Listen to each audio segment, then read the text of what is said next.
could not be here tonight, so we went to them. In Jamaica, Paul McCartney. Hi, Stephen. Good evening.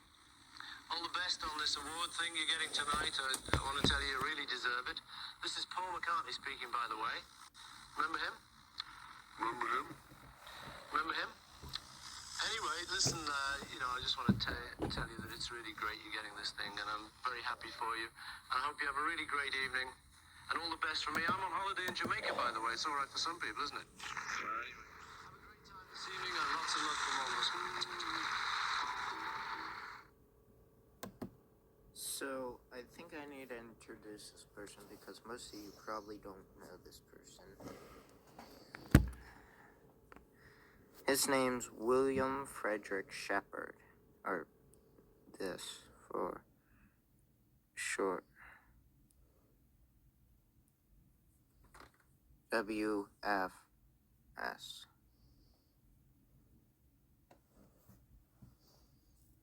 Or anyway. And then in the Sgt. Pepper cover, I will show it with it being zoomed out. There's William Frederick Shepard again. Let's look at the two images. This one, this one. I think this is a different photo. And I think it's a better photo. Why would the Beatles have such a photo? Well, let's look into that. So, here's the Sgt. Pepper cover. There's many clues. There's two photos of William Frederick Shepard. There's one photo of Paul McCartney. Here's what's the facts. So, here's Paul McCartney. And that's very obvious. Here's William F. Shepard, or Billy Shears. Here's where Billy Shears is. And if you look behind Stuart Sutcliffe, that's Stuart Sutcliffe, if you just don't know.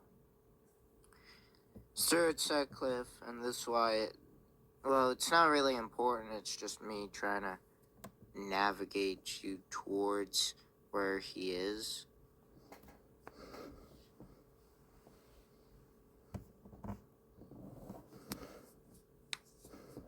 Stuart Sutcliffe was a former Beatles member before 1963, so before the Beatles were actually a band, and he didn't rejoin the band because he was in art school, and he had a brain hemorrhage, so he died.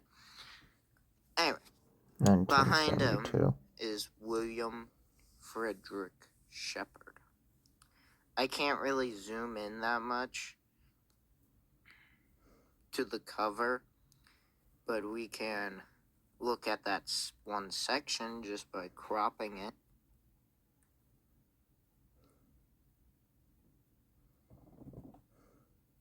So now we can see, we can't see the image clearer, but we can see him in full form.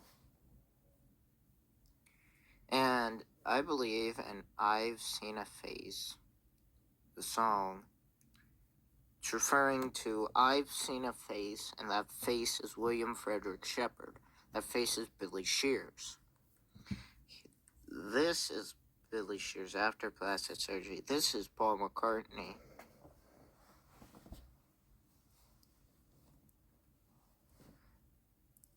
And this is William Frederick Shepard before plastic surgery. So this who popped up. And I'm believing that they sent a photo of his head. Or his face only. That's why it's I've Seen a Face before. They might have sent this photo, which I believe they did. Or they might have sent this photo, which I don't believe as much as they did. And I'll go into detail why they contacted him in particular, before September 11th, 1966, when Paul McCartney, the real Paul McCartney, died. So, here we go. That's really all I have to say today. Thank you for watching this video. If you are a Beatles fan and not necessarily a fan of this conspiracy theory, you can please like and subscribe. And please comment down below. And thanks for watching. Goodbye.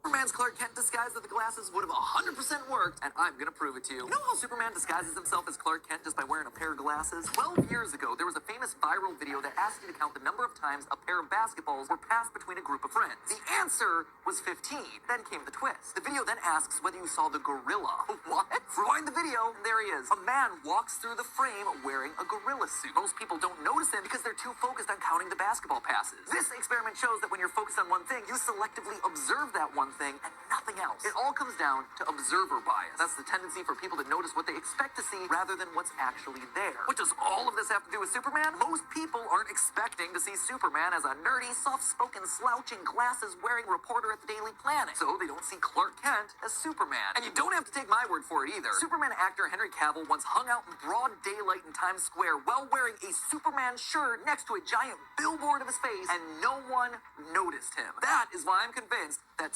Superman's Clark Kent disguised with the glasses would have 100% worked.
Here's how I got my team.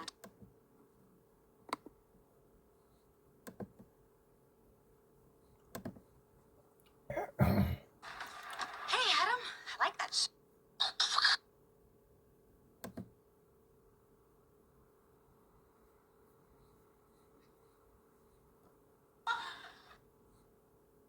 Started at the beginning.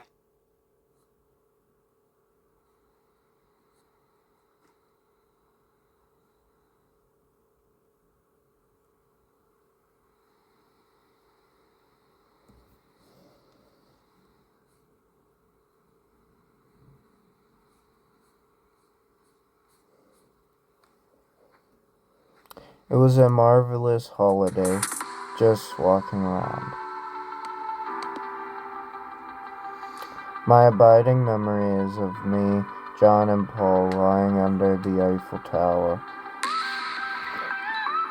We couldn't go up because we would have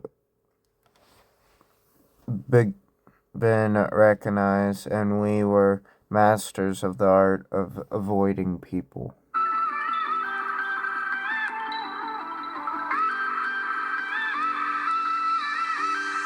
From Paris, Billy returned to London, and John heads to Spain to continue shooting.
while these clues are entirely thought-provoking and some are quite convincing, there has to be a simpler explanation. And so let's go back to Sgt. Pepper's. If we look at the outtake photos from the cover shoot, we can clearly see how they tried many different poses. Paul isn't always holding the clarinet. Sometimes it's a brass instrument. And notice how Paul moves around the set. He's not always in the middle, nor does he always stand under the supposed death hand. For a number of shots, Ringo takes his place. It wouldn't matter where Paul was standing, because there was still clues on the cover. William Frederick Shepard, before he became Paul McCartney, he was he was already on the cover, and the date was already on the cover if you diverge it. And you can also see the original 4 Beatles. You can see the 3 Beatles that are currently living and the 1 that is dead on the cover. And the same about Abbey Road. As for the other appearances of hands above Paul's head, this is pure coincidence. Also, there's no evidence of hands above head signifying anything to do with death or the dead. The image is from the Canyons of Your Mind video. Anyway, excuse me. So, the symbolism of hands above people's heads, it doesn't necessarily have to be above Paul's head, but it commonly is, because it symbolizes lowering a casket. And that was the final symbol, that was the symbol that the priest gave when Paul McCartney was buried, and they made sure no tombstone was shown, like Paul McCartney's mother, Mary McCartney. The date on the bass drum head doesn't hold up when you convert it to the UK standard format of day, month, then year. So it would actually read September 11th, which is a whole other can of worms. And I just put that image because it's funny. Anyway, so basically the reason why it doesn't hold up in British Standard Time, British standards of the dates, that's because it doesn't say November 9th, 1966. Instead, it says September 11th, 1966. while Paul didn't die on November 9th, it is an important date for John Lennon, as that's the day he met Yoko Ono at the Indica Gallery in London. As for the guitar made of flowers, according to photographer Peter Blake, that was an impromptu suggestion from one of the assistants during the shoot. The arrangement of flowers forming the word Paul is also a coincidence. I'll do a whole image on who this actually is. With the arrangement with how the flowers are being a coincidence, we don't really need to disprove this because, well, someone had chosen Paul,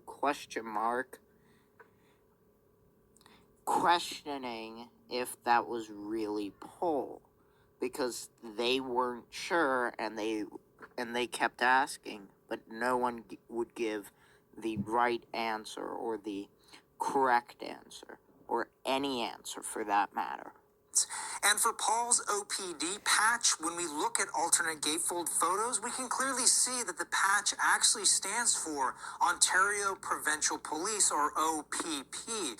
And again, the back cover photo was simply the favorite choice out of a series of photos. So any connection or meaning was purely coincidental. Same goes for where George is pointing.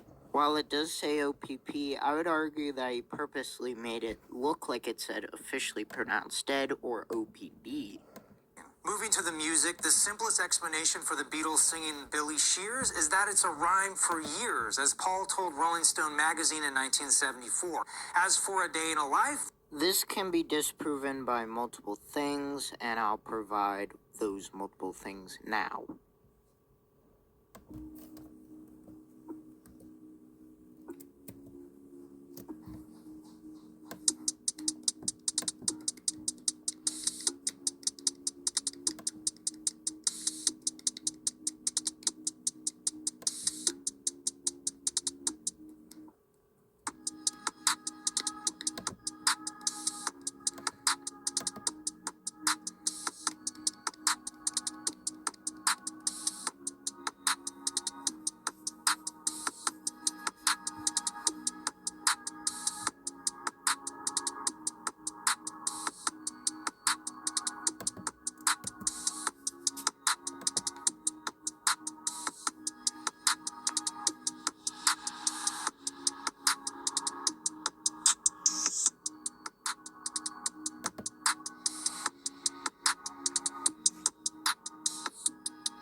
crash allusions in that song were based on the death of Tara Brown, who died when he crashed his sports car into a lamppost. Was it about Tara Brown? No. Tara was just a friend of ours who was Guinness family. He was just a lovely bloke. Everyone who knew him liked him. But the song wasn't about him. The song was actually just... The cover of Magical Mystery Tour is easily debunked by the fact that if you actually watch the TV special, it becomes abundantly clear that the walrus was actually John, not Paul. Now, the special wasn't widely available in the US until the 1970s, so this misunderstanding is forgivable. But wait a minute, if John really was the walrus, why would he sing otherwise on Glass Onion? Well, in an interview for Playboy magazine, John says he wrote that line as a joke, as he was feeling guilty for choosing Yoko over Paul. Not to mention, Glass Onion was written in 1968, well before the fervor of the Paul is dead rumor.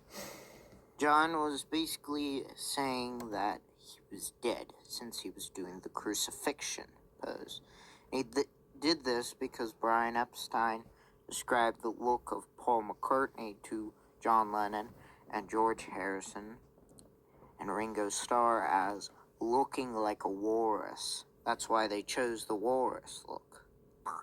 As for the phone number on the cover of Magical Mystery Tour, there never really was one obvious set of numbers that you could decipher from the stars. There was several numbers. So if this really was a clue for the fans, you'd think they would make this much clearer so there wouldn't be any confusion as to what phone number to call. Why would they want to reveal the number if MI5 threatened to kill them?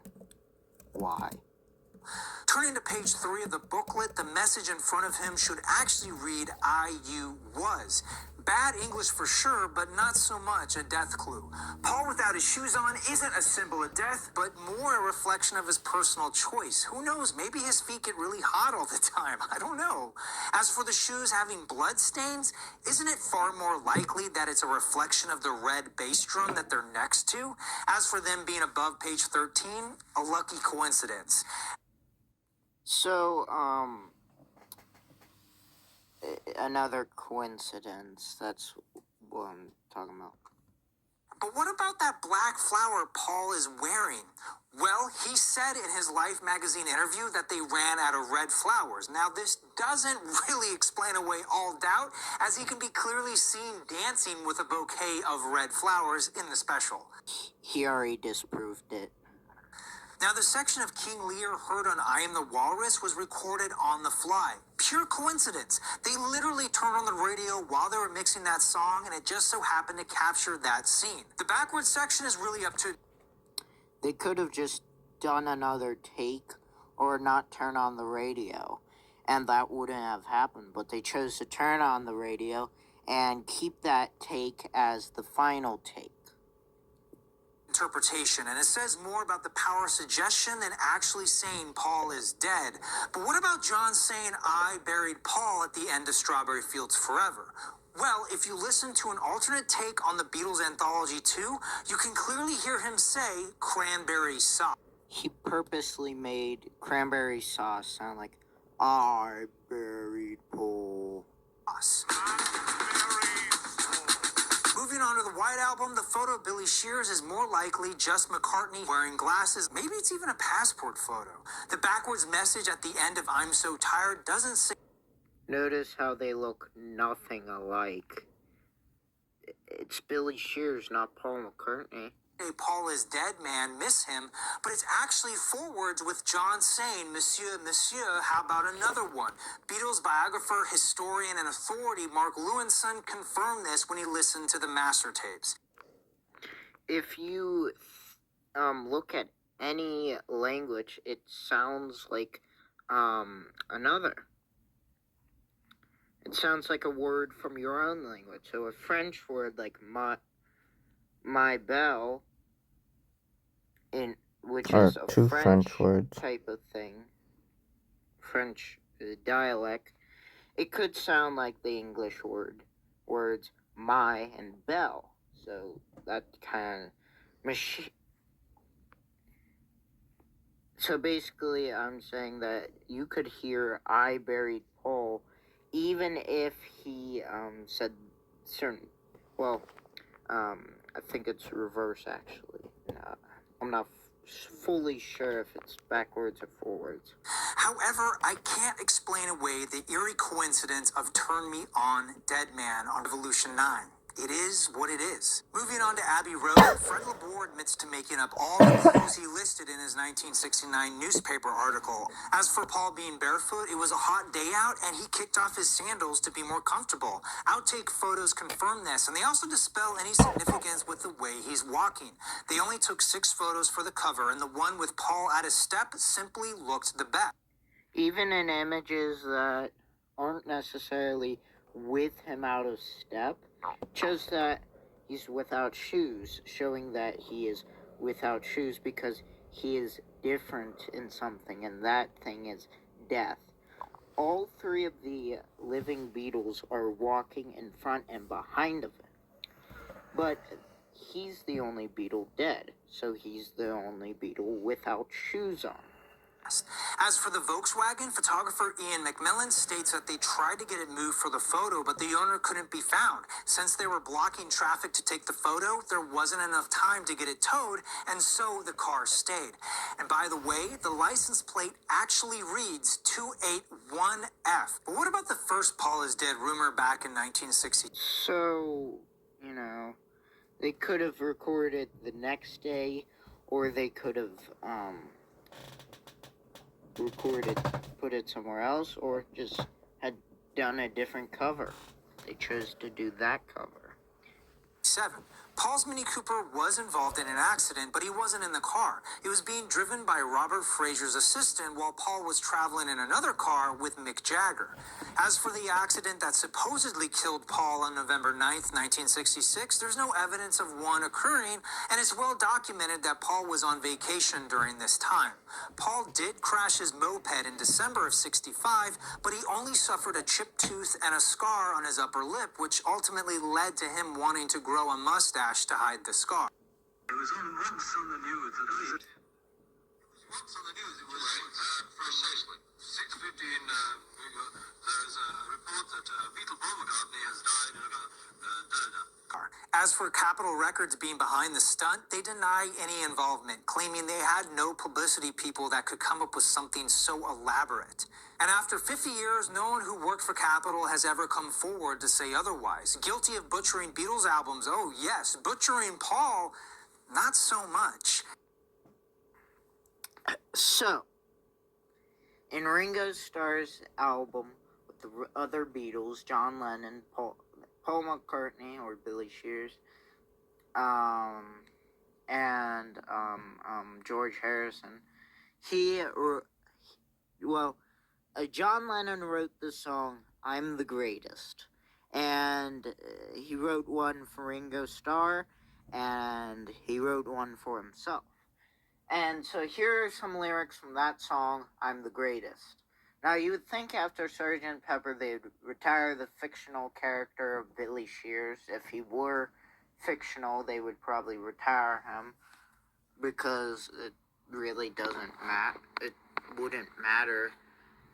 And it really wouldn't...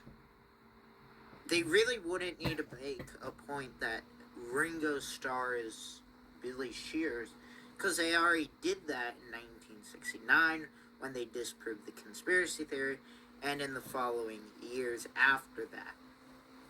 So it wouldn't make that much sense for them to continue the character as... It wouldn't make sense for Ringo to continue the character as if it was himself. So he says this line, "Yes, my name is Billy Shears. You know it has been for so many years."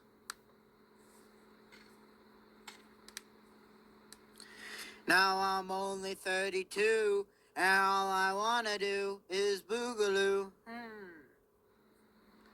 Now, I'm gonna cut this down. The yes part doesn't really make sense. It really doesn't need to be mentioned, but he's saying, yes, my name is Billy Shears.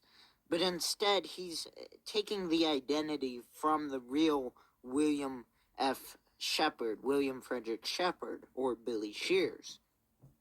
and he's saying, yes, my name is Billy Shears, and his isn't, which isn't true. And then he says, you know it has been for so many years, which is referencing the conspiracy theory breaking in 1968. And then it says, now I'm only 32. 32 years from 1937, which is when Billy Shears was born, is 1969, when the conspiracy theory broke, and it had been broken by the time of Billy Shears' birthday, September 9th, 1937.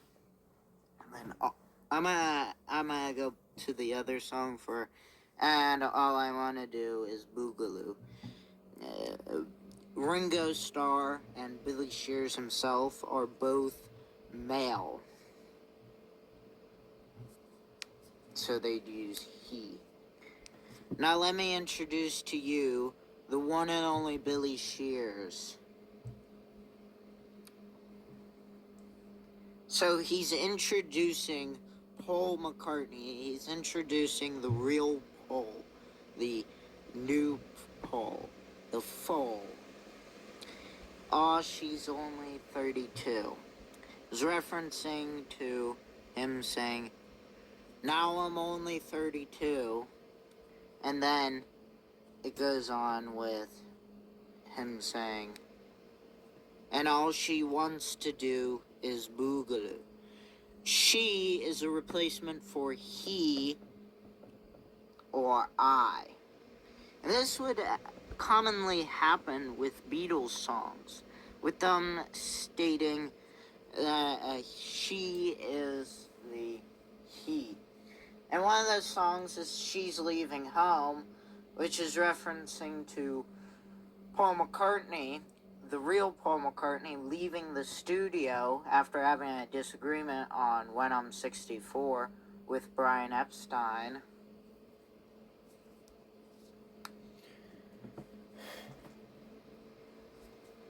So,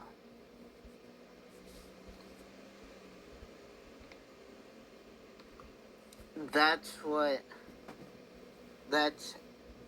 some evidence for you.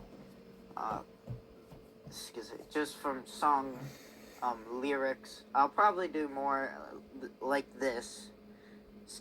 I'll probably do more videos in this style, meaning like I'm gonna be looking at lyrics. So, there you go.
Bettina. Bettina è figlia di Paul.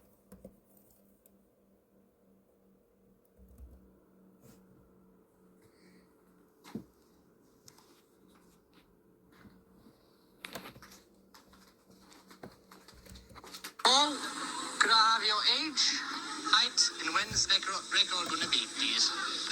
21, 5'11". The next record's gonna be out soon, but I don't know.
Back to the Future. To the Future.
far as I'm concerned, Paul McCartney is like the name I was given. I feel any kind of, I guess resentment is a much too strong word, but any kind of hesitation about the fact that you will always, in all probability, be identified as a former Beatle. No, I don't mind it. You know, I'm always going to be identified by my real name, also Paul McCartney. You know, but that doesn't bother me. And ex-Beatle is another kind of tag, which doesn't bother me. You know, I'm proud of what I do. You know, I'm always going to be identified by my real name, also Paul McCartney. You know, also Paul McCartney. So what I wanted to try and do with Sgt. Pepper's album, what turned out to be Sgt. Pepper's, was to try and get the Beatles to forget we were the Beatles. And so I kind of hit upon this idea of us all having alter egos that will dress funny, we'll pretend we won't be the Beatles, we'll be Sgt. Pepper's band. And so that when you stepped up to the microphone and you were going to do a vocal, instead of thinking, oh, these are all my normal nerves, all my normal vocal fears, no, it won't. It's this other guy. So you could just superimpose this other person on everything you had to do in that album. And it led to a lot of fresh ideas. So everything we were going to do normally, we'd say, no, it's another band, remember, it's got to be different. So it meant that it was a very, quite revolutionary album, I think. Had a lot of fresh ideas. And I think that was the main trick. That was what I suggested to everyone. I said, look, if we'll get dressed funny and we'll be on the cover funny and we'll all think of our... So it was like a Mike Leigh play where he's got no script, but he says, no, right, what's your name? Or do you think you're a Dennis or a Bob? And you work it up from there, you know, and you gradually find this new identity for yourself. That's what I was trying to do. It was the most difficult period of my life. Number one, the Beatles were breaking up, and this was my band, this was my job, this was my life. So I wanted it to continue. I thought we were doing some pretty good stuff, you know, Abbey Road, Let It Be, not bad. And I thought, you know, we could continue. I'm scared to be a boss. And I have been for like a couple of years. You know, it's like I always feel as though I'm trying to put you down and stop you playing. But I'm not. I'm trying to stop us all playing until we know what we're playing. You know, my life could have gone a different way. You know, I had a couple of jobs in factories. That could have been my life. Am I really that guy? Is this the same body I'm inhabiting? And it is quite sort of strange. And then Paul McCartney is the sort of successful bit of it all that I'm very proud of. But I don't imagine I'm him because it'll just blow my head off. Well, I mean, you know, I think there's always an element of that to everything I do. You know, I always sort of think they shouldn't be paying me this money. I'm not him. I'm some little kid masquerading as this guy who is like the famous guy. He's so incredible and continues to be so incredible that I just feel very lucky. I still think it's a kind of magical thing. I still can't believe it.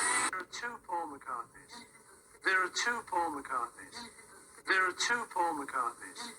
I suddenly realised that I didn't actually know how to set up a band. If you think about it, I'd never actually done it before. I joined the Beatles, was already set up. Was it Blue Lady? Lady in Blue, something like that. I'm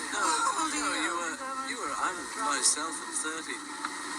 But I look a little younger due to a Pharaoh sweater, which Excuse me, sir. Yes? Yeah, I'd like to take a photograph of the young lady. Do you mind? I don't mind if Miss Gabriella does take you while you're there. So would you mind moving? You don't... Thank you. Bye-bye. See you later. Cheers, here's to the Rock and Roll Hall of Fame. Here's to Ringo Starr, Richard Starkey, born in Liverpool. Best drummer in the world. The man. My friend. My little brother. Here's to you, baby. I've been feeling alive. I've got too much on my mind. I think of everything to be discovered. One of them was Stella, my little baby. She was Stella who's now designing she's now fabulous for head of Chloe. Chloe. Yeah. But when she was a little baby. When she was a little baby, she was riding by on our farm and, on a little pony. Mm-hmm. And she said, "Are you Paul McCartney?" You know, I'm Daddy. Really? Daddy. So it's kind of him and me. Me is me that was always in this Right. body, and the body's just grown up. Sure. The guy behind the eyeballs. Yeah. And then him is that famous guy. What's it like to be you? Weird, man. Really. You know what? It's actually great, but it has its moments when you suddenly realize, oh my God, I'm that famous guy. Yeah. But it's really very nice, and I'm very thankful, and I wouldn't want it any other way. Well, that's good because you have no choice. You're kind of stuck in being this huge icon, and that. And what how do you manage something like that? Because it was a global rumor. But it was a little bit strange because people did start looking at me like, is it him or a very good double? Well, that was the idea. That was the other part of it, that there was a guy who looked like you taking your place. No, well, this is him. Are you natural or double? It's a secret. I can't tell you. For years I've been able to fool people. I'm not Paul. You don't want a fake. I cannot reveal it just yet. What is your own personal attitude to this? It turned out my attitude towards it is quite light. But let's face it, ain't nobody getting out of this one alive. So it's you want to just tell the truth, but you've got to be guarded to some extent. All the people who come out with the truth normally get knocked down. Paul McCartney's the sort of successful bit of it all. I don't imagine I'm him, because it would just blow my head off. Am I really that guy? Is this the same body I'm inhabiting? And it is quite sort of strange.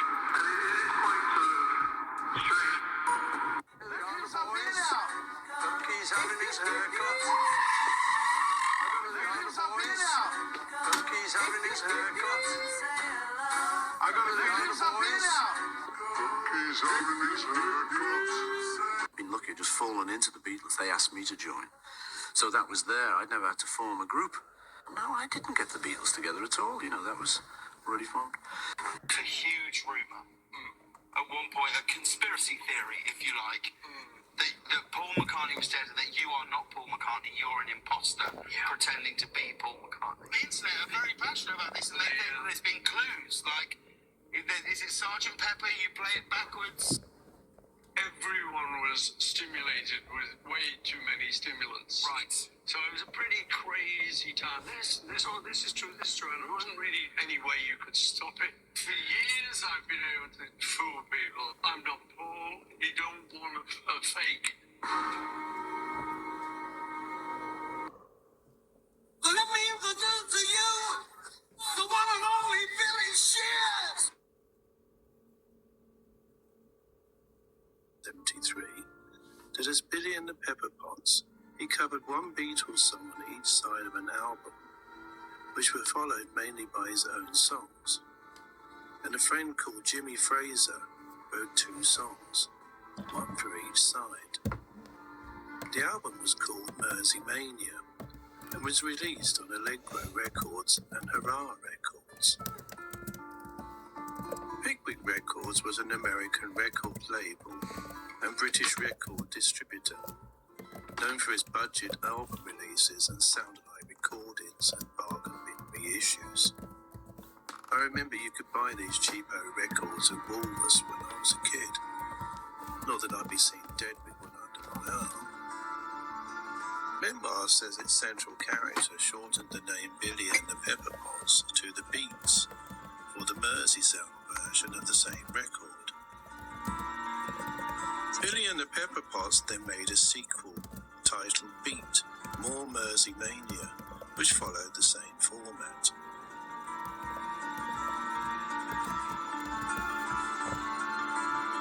As an aside, I'm surprised nobody has mentioned or made more there being 5 mop tops at the bottom of each exclamation mark, which is usually the case on PID groups. Perhaps it's a secret clue alluding to John, Paul, George, Ringo and Billy. There you go. I'll give you that fox clue for free. On page 74, Memoirs mentions the name Bill Shepherd, stating, Living and making a living as Bill Shepherd, I never made it big, but I loved what I was doing. By interchanging the names Billy Shears, Billy and the Pepper Potts, and Bill Shepherd, these names have become synonymous with that of Paul McCartney's alleged replacement in the minds of the book's devotees. According to the user-generated online database Discogs, Billy Pepper and the Pepper Potts, Mersey Mania was a Mersey beat cash-in LP organised by Bill Shepherd and released in 1964.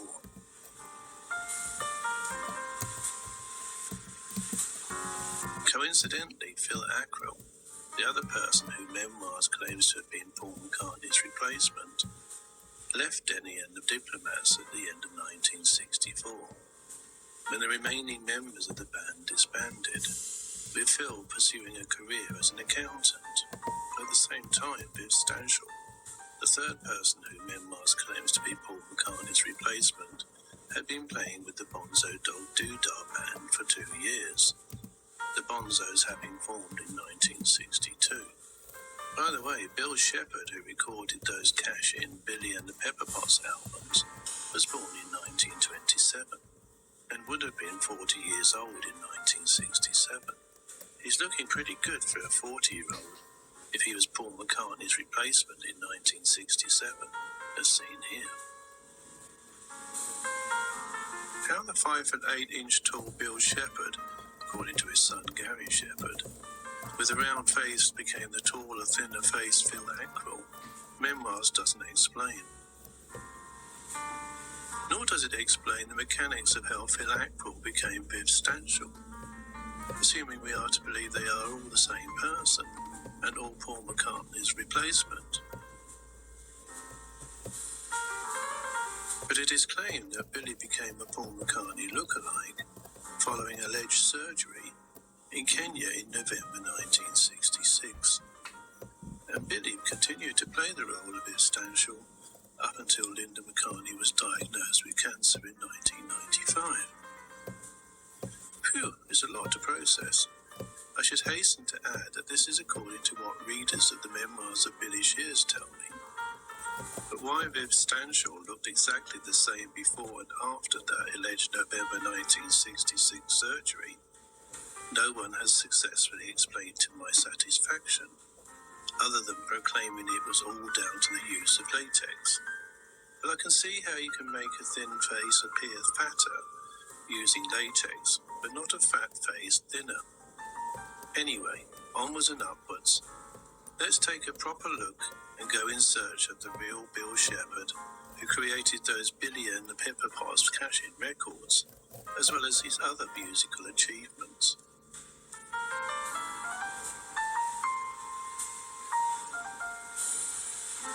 So who was the real Bill Shepherd? Dig deeper beyond historical fiction, and you'll find out that he was a British singer, songwriter, orchestra leader, arranger of pop and jazz music, and music director, best known for his arrangements for the Bee Gees, becoming the 5th member of the group in all but name, in effect serving the same function as George Martin served with the Beatles. Born on the 13th of June in Surrey, in the UK, Bill Shepherd died in 1988 in Los Angeles, USA, making him only 61 years old when he died.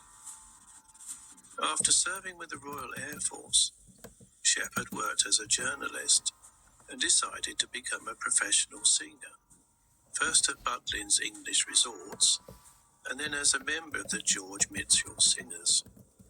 In 1953, he formed a vocal group of 3 men and 2 women, called the Coronets, who became well known through work on radio and television. The Coronets sung backup on recordings and had a few of their own records on Columbia. The Coronets comprised Bill Shepherd, baritone, Irene King, alto, Valerie Taylor, soprano, Ross Gilmore, tenor, and Michael Sams, bass. The name was derived from their formation, during the coronation year 1953. Bill Shepherd left the group in about 1955, moving from singing into doing instrumental and vocal arrangements for all types of music, from light classical to country, a skill that served him well later with the varied music of the Bee Gees.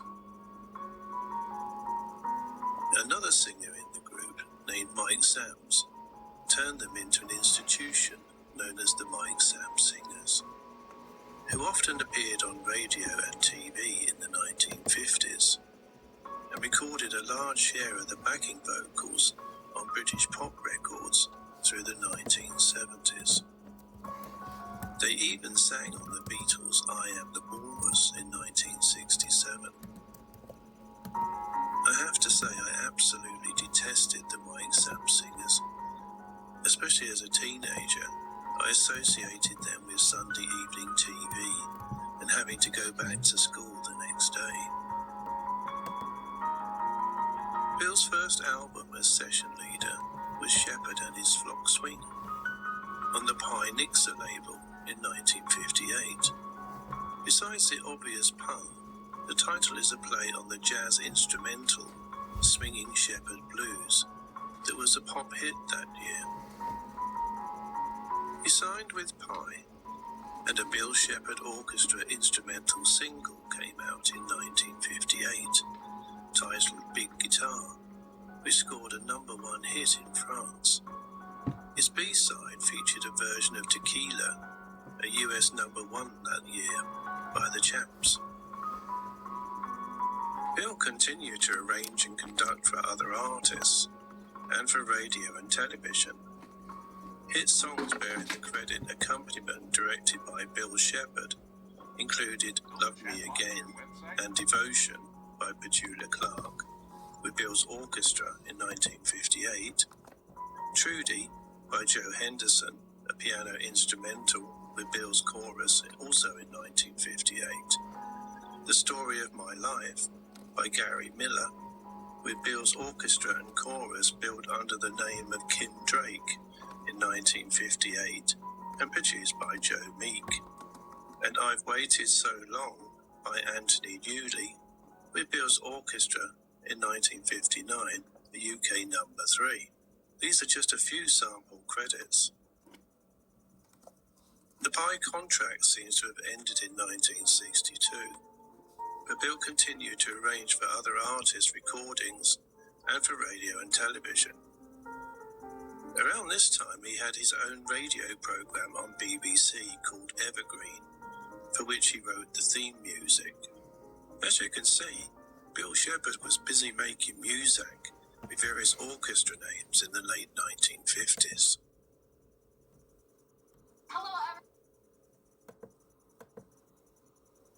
In 1961, the person most people would come to know as the 70s paedophile glam rocker Gary Glitter, then under the stage name of Paul Raven, signed a new recording contract with Parlophone and worked with record producer George Martin.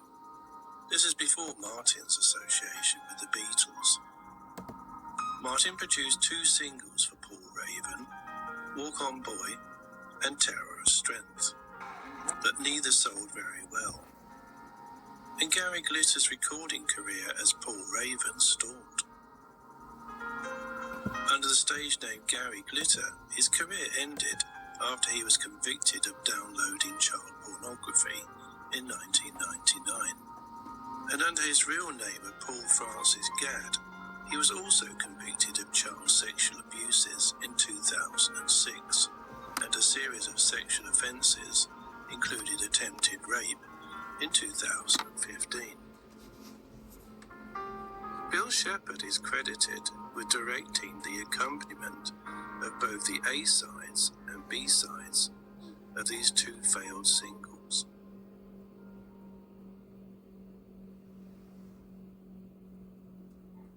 Bill Shepherd's contract having ended with Pie Records in 1962, we pick up his story with the Pickwick Records budget subsidiary labels. Bill and his friend Jimmy Fraser created two beat group cash-in albums in 1963 and 1964 as Billy and the Pepper Pots, titled Mersey Mania and More Mersey Mania. It contained a few Lennon and McCartney songs, but mostly Bill Shepherd compositions, sung by Bill and Jimmy, and played by a Beatles-like rock band of hired musicians.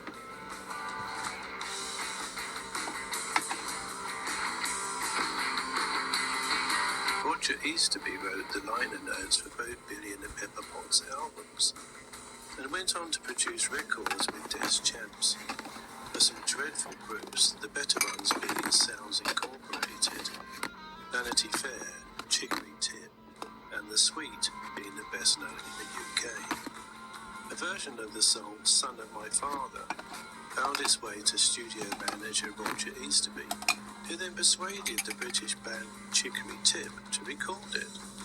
The song, produced by Easterby and Des Champs, was recorded on Christmas Eve 1971 in George Martin's studio. This dreadful song reached the #1 position in the UK charts in February 1972. I guess there's no accounting for taste or lack of it. England's hit, or England's shit, as written here.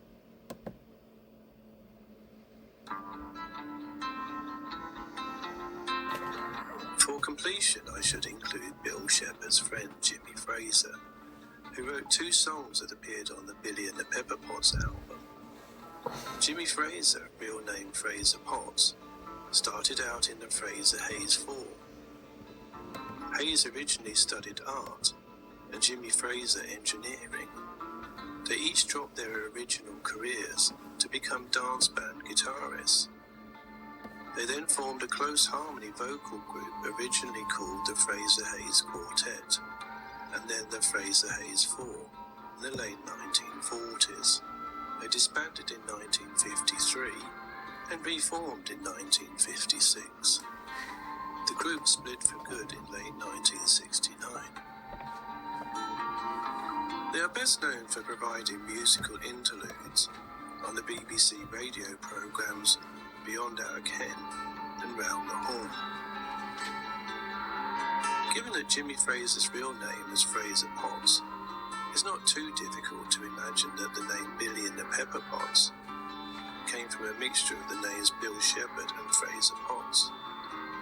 Fraser Potts emigrated to America and died in Florida in 2001, aged 79. Which one of these smiling chappies is Fraser, I was unable to determine. If anyone knows, please drop a line in the comments below. There's no mention of Bill Shepherd emigrating to Australia in memoirs, or anything that followed.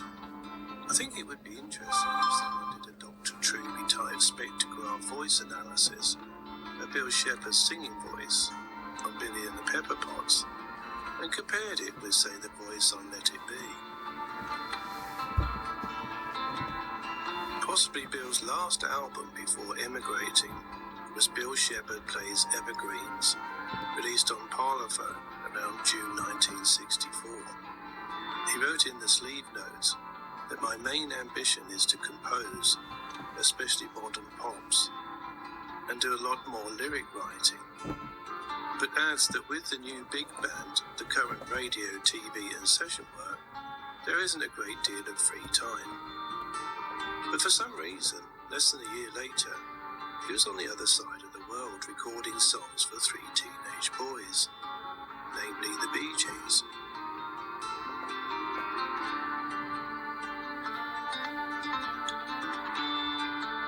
Bill Shepherd worked in Australia for about a year. At age 38, he was clearly an experienced arranger by the time he met the Bee Gees in the middle of 1965. Bill thought the Bee Gees had a lot of potential and gave them as much help as he could.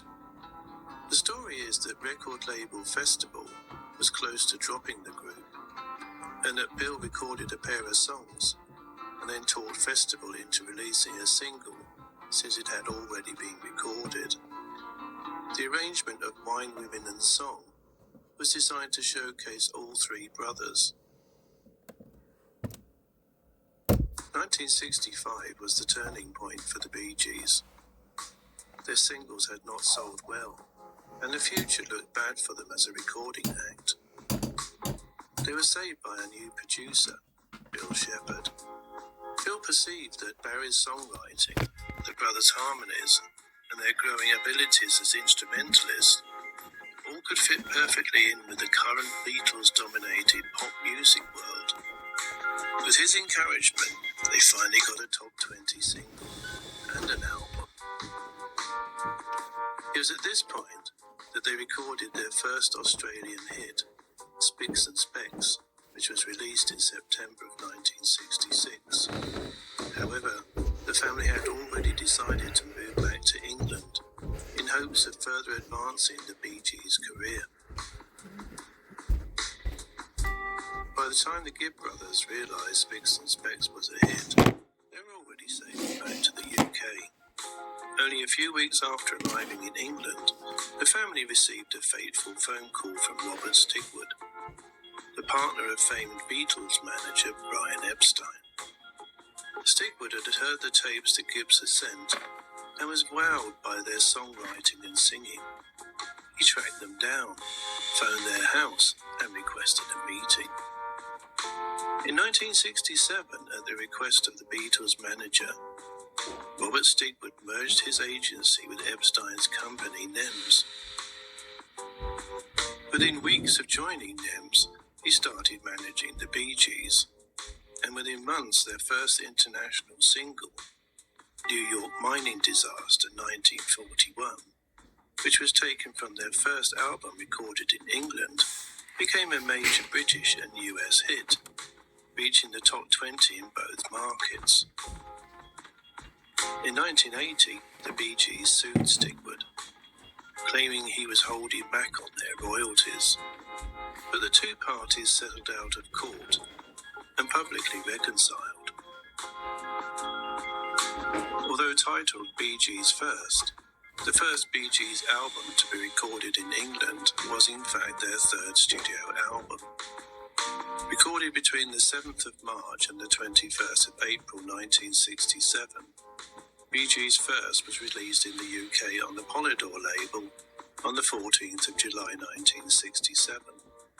By the end of 1967, the album had been a top 10 hit in the United States, United Kingdom and Germany. And rightly so. Considered to be psychedelic pop, with a cover designed by Klaus Voormann, the price of the album was worth it just for the song To Love Somebody, a song that is ranked among the best 100 songs of the 60s, with an orchestral arrangement by Bill Shepherd.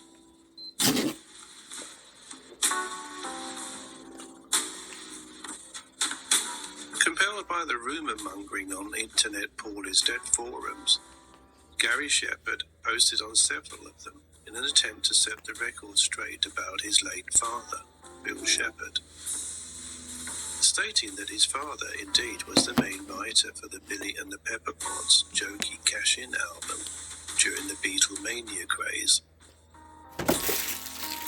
and had emigrated to Australia in the 60s, got a contract for the festival label and took over recording the Bee Gees, and returned to England where he became their main orchestrator and arranger for their earlier hits. Gary Shepherd clearly stated that his father, being 5 foot 8 inches tall, was not a replacement for the taller Paul McCartney, and Billy Pepper and the Pepperpots were not part of the Paul is Dead conspiracy, a fact that all his family know.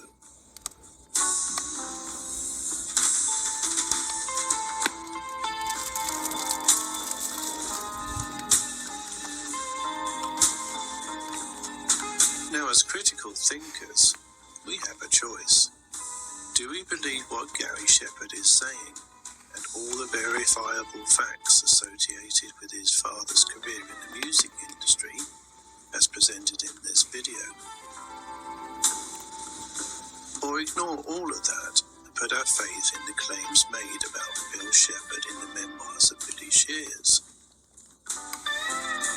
The when the author of that piece of historical fiction explicitly states that the book contains elements that are verifiably false, to ensure that it is recognizably fiction in order to avoid potential lawsuits. Sadly, in this day and age of conspiracy, fake news, and distinct lack of fact-checking, there's a big chunk of people who will opt for...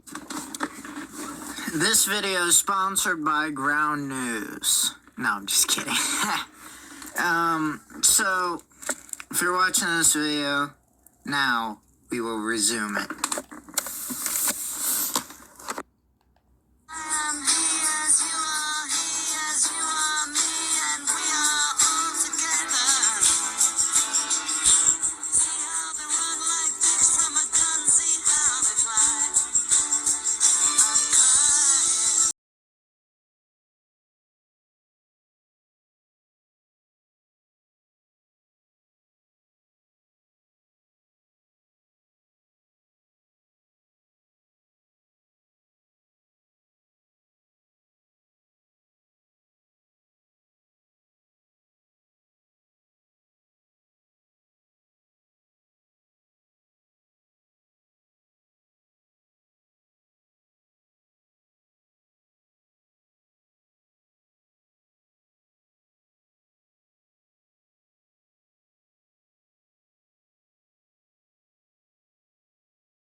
Because when you joined,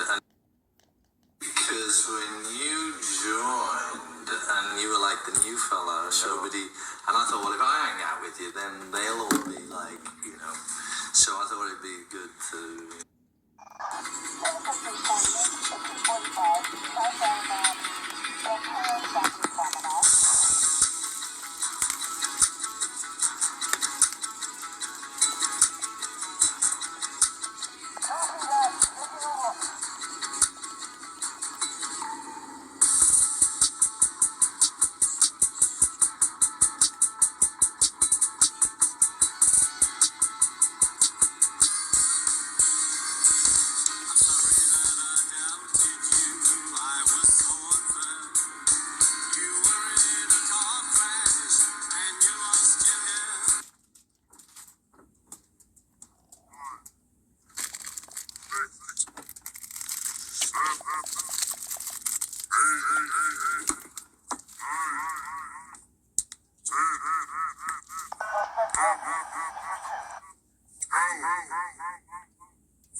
report 480 on Red Desert Avenue in Del Perro Beach.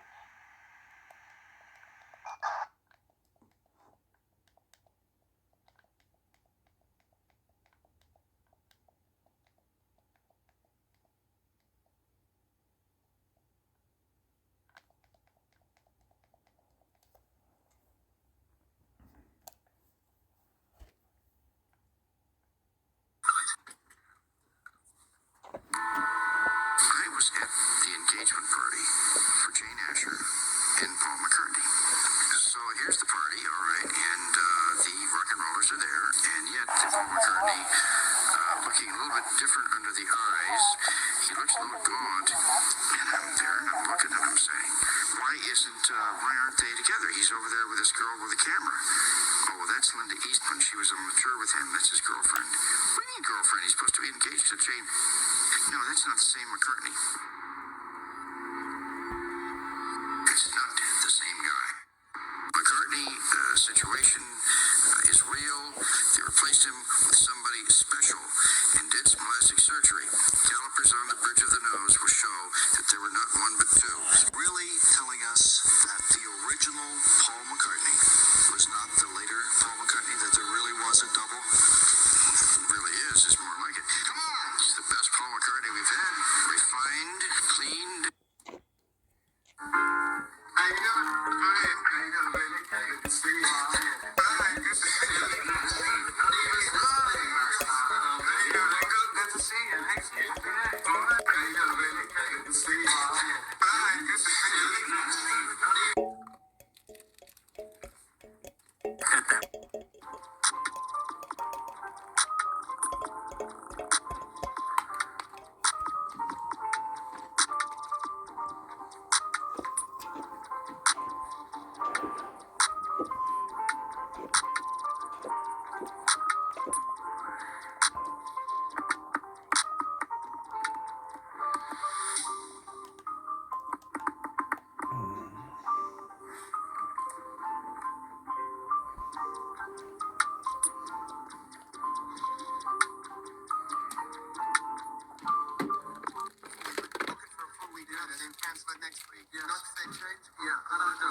Favorite guitar here is a sign. It's something. Well, you'll be back tomorrow. Maybe my Or you'll send for it.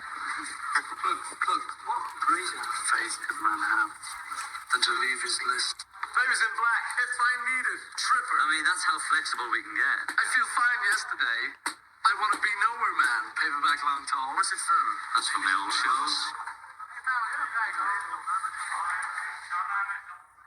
And like a lot of old tunes.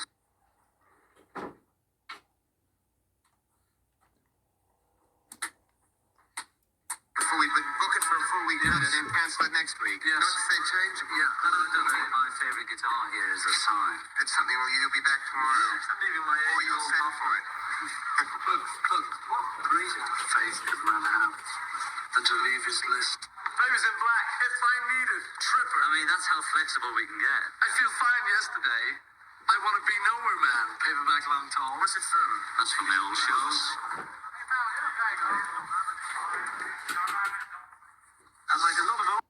That was a good video, but this one has got some more specific information in it, I believe, which is key to the video. So without further ado, let's get on to it. Okay, so this is in relation to McCartney, inverted commas, his tour in 1976, which started in Copenhagen on the 20th of March and on the 21st of March. Now, on the 18th of March, Jim McCartney, his father, died. It's very sad for him. As you would imagine, you'd be pretty cut up about that. And his funeral was on the 22nd of March. So, McCartney would have realised that his father died on the 18th of March, and the funeral was to happen on the 22nd of March.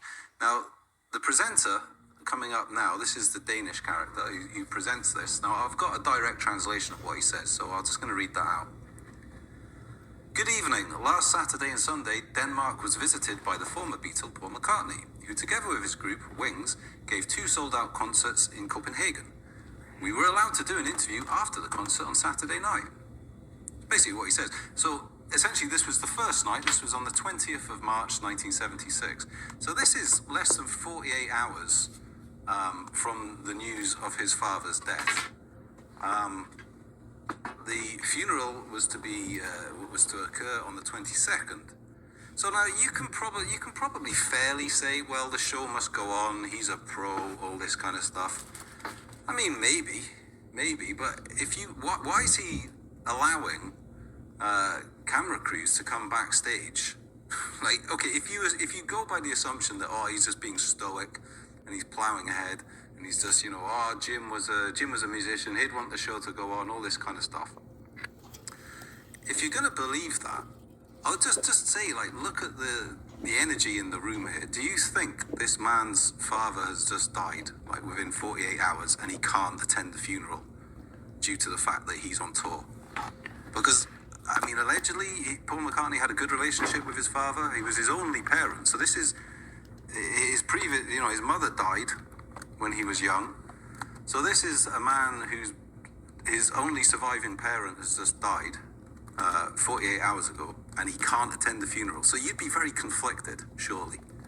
You'd be stoic. I mean, assuming that the show goes on, so he's being stoic and he's plowing ahead. He's being a trooper. I don't get that energy. Like, Linda McCartney's father-in-law has died.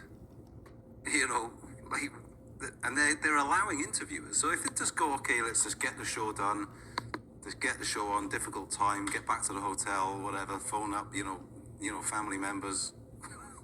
But no, they're granting interviews, and they're like prattling around in them. And I just think it's totally incongruous. If you look at the energy of the band members, I think it's probably the most telling.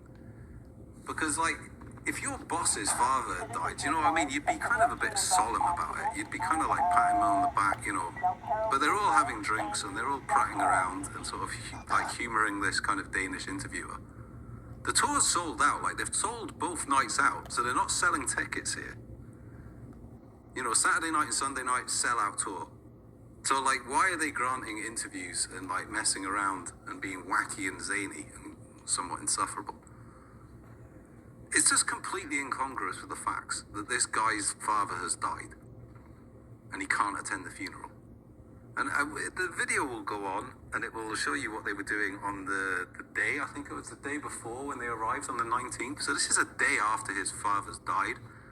And they're going on a tour of Copenhagen and they're sort of knocking on the Queen of Denmark's door and they're trying to get invited in for tea. They're like prattling around in Denmark. It's completely incongruous.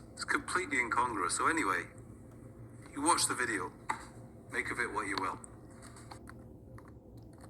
Which one is Paul McCartney then? That's me sometimes. Will the real Paul McCartney... There he is. That's me.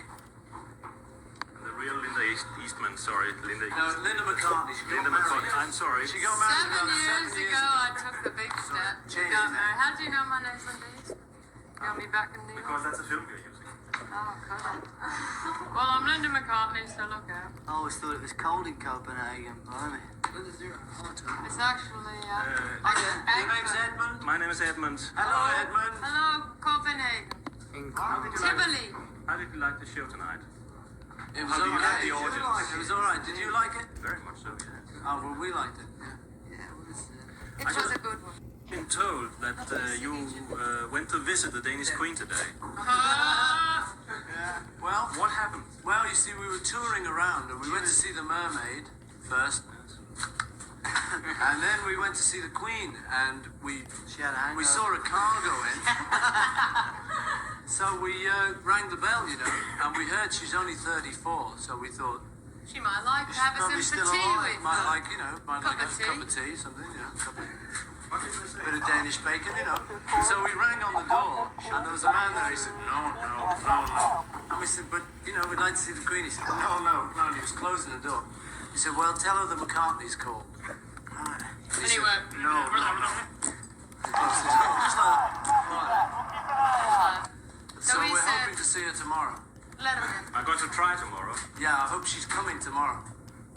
to the show you. Yeah. Bring her earplugs, she'll be alright. Rock and roll, a bit of rock and roll for the Queen. That's the new one. That's the first album where all of you sing. True. We do. We all have a number on the album. We all sing a Do song. you like the fact that everybody sings? Oh! Could I have a sip of your beer? Give Look me at the you. girl, Plug the bleeding thing in. Well, I like the fact that you did it in the show tonight. So We like what, it, man. how did the idea start with everybody singing? Everybody can sing. Yeah. Yes, but as it says in the press release I'm quoting now, that you normally don't ask a drummer to sing, unquote. Paul That's McCartney. right, yeah. When the drummer plays backwards. Actually, on the track that Joe sings, Paul plays the drums. So what we'll do, if we do Joe's number, Paul will get in the drums and Joe will come forward and sing like a nightingale. Versatility. With vibrato. One of the numbers were written with you together with Colin Allen. That's right. Ex-Focus now. Absolutely. Yeah. X-Down the Crows before that. Yeah. But you've written several songs together with Colin Allen. Sure. Is it the only one you work together with when you work? No, we did Medicine Jar off Venus and Mars. We co-wrote that together.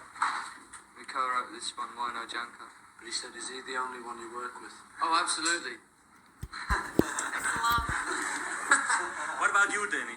Because you've written songs by yourself and you've written songs together with Paul as well.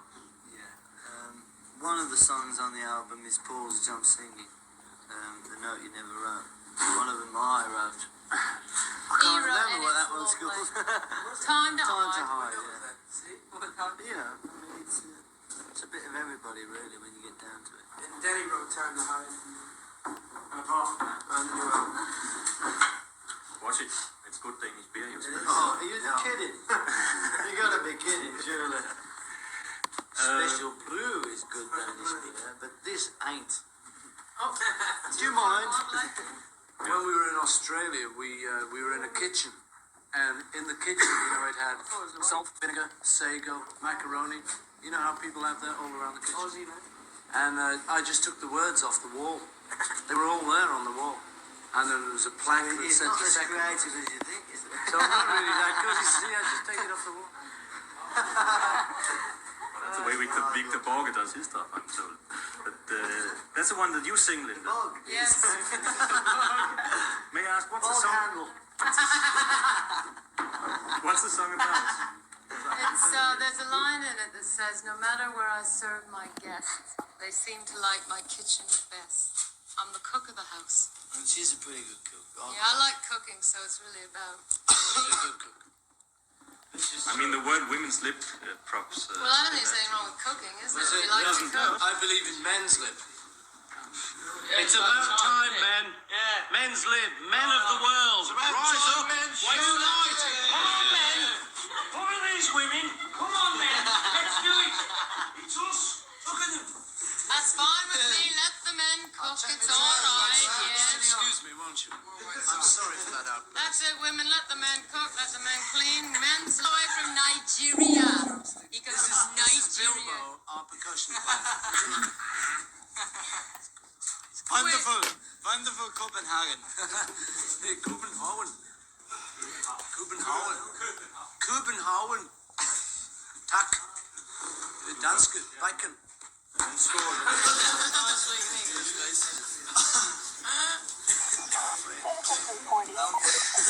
then Sea Moon, we also did when we did High, High, High, because they banned High, High, High, so Sea Moon got to the airplay. It's very popular. You've heard of her. Nina C. Moon. There once was a man named Dave who lived in a... No, we can't. Awesome. But when you do, for instance, a film like the one that you did from Venus and Mars, the rock show, I mean, that was from a concert. Yeah. And, well, we all know what problems we have doing live things from a concert. How did you do that one? How do you do what you do to me? Yeah, that was in Australia. We didn't even know what was going on. I don't think. He didn't know. I didn't. We knew it was going on. But he's all right. This is Bilbo, our percussion player. He's very good. Good lad. Few drinks, he's fine. Lovely. Nigeria. Jamaica. Come on, man. I don't know. Okay, but the song in itself seems to be half a declaration of love and half putting down rock music. Oh yeah. Oh yeah. Somebody put it down. Was that too deep? That was a bit too deep, that Edmund, yeah. Oh. You've met Edmund, have you? Well, I'm here. But he's over the side. Now, He's rock very and nice. roll's here to stay. It will never die. No, we like rock and roll. Definitely. Stand it myself. He's more ballad. He's more ballad. Do you want to get your earshot, please? Engelbert's opening. It's my style, mate. Please release me. Okay, can I finish by asking you the question that annoys everybody of you? What about the Yes, Beatles? let's get annoyed. No, it doesn't annoy. What's that? What about the Beatles? You don't say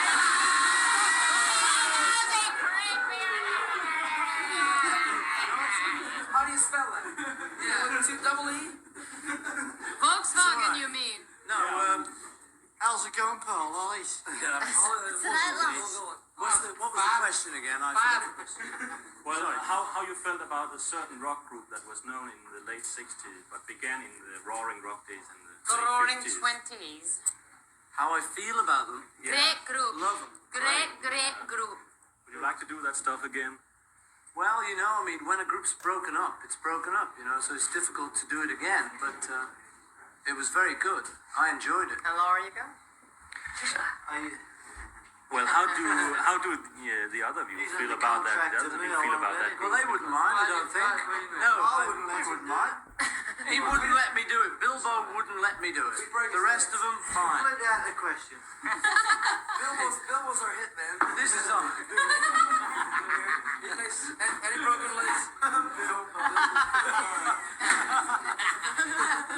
Niggers on your head. Niggers or knickers? Bilbo. Wait a minute. Bilbo Baggins. Why isn't your brother producing you? If you were any good, you'd be on his label. And they automatically listen to your tape. Well, that is a good question. I honestly, I haven't seen Paul since my dad died 20 years ago. And for Ruth, that is the biggest puzzle of all. Why Paul, once a loving and devoted big brother, no longer is involved in her life.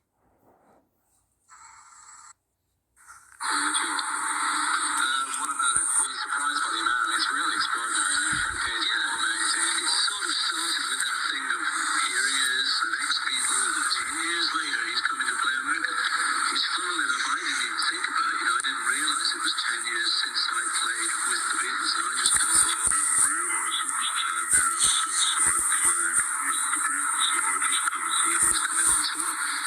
So,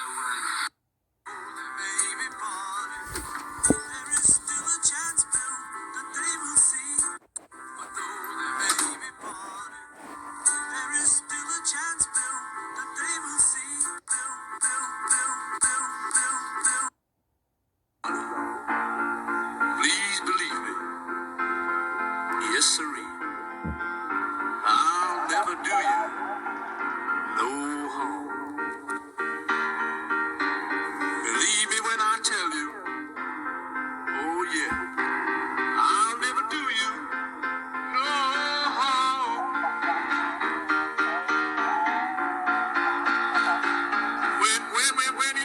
When he told me you didn't need me anymore. Well, you know, I nearly broke down and cried when he told me you didn't need me anymore. This is the B-side of our single, Sports Fans. Hope it makes you sick. I don't really mean that. Honestly, we're very nice chaps, really.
Give me the vote of Parliament.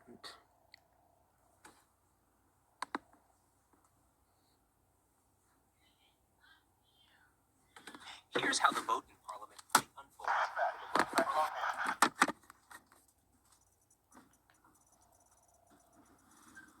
What?